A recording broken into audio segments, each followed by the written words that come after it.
যে ইনকিউবেটরে থাকা অবস্থায় ভুলবশত অনেক সময় যে ডিম ভেঙে যায়, যে এখান থেকে দেখা যাচ্ছে।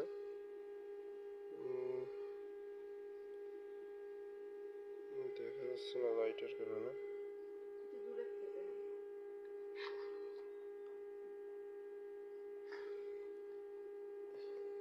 এই যে চির ফাটা, এরকম চির ফাটা হইলে টেপ মেরে এখান থেকে আর কি লাইট দিয়ে দেখতে হবে ভিতরে ভ্রূণটা ঠিক আছে কিনা। যদি ভ্রূণটা নড়াচড়া করে তার মানে বুঝতে হবে যে ভ্রূণটা ঠিক আছে। তাহলে এই ডিমটা ফেলে না দিয়ে এই ডিমটা এভাবে যদি টেপ মেরে আবার যদি ইনকিউবেটরে রেখে দেওয়া হয়, ইনশাল্লাহ বাচ্চা ফুটবে।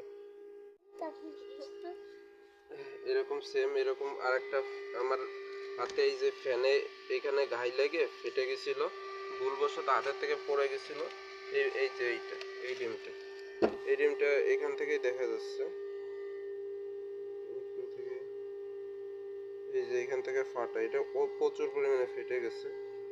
এটা যদি আমি টেপটা খুলি, মেরে একটু টেপ ফোনটা ধরো ধরো, নারায়ণ ফোন নারায়ণ আসতে ধরো। এই যে এইখান থেকে দেওয়া আমার হাতে, এই ডিমটা অনেক ফেটে গেছে, ভুলবশত আমার হাতের থেকে পড়ে গেছিল। এই ডিমটার বয়স তখন ছিল 15 থেকে 16 দিন এমন হবে। এই যে এরকম ভাবে ফেটে গেছিল। তখন আমি এখানে যখন আমি লাইট দিয়ে ধরছি তখন দেখতেছি ভ্রূণটা ঠিক আছে। এই যে যদি আমি দেখাই,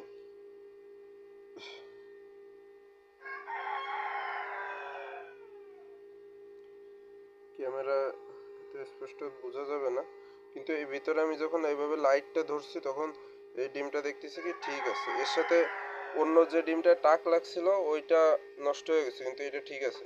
তো আমি কি করছি, এরকম টেপ দিয়ে সুন্দর করে আবার এটা রেখে দিছি। এই যে এইভাবে রেখে দিছি,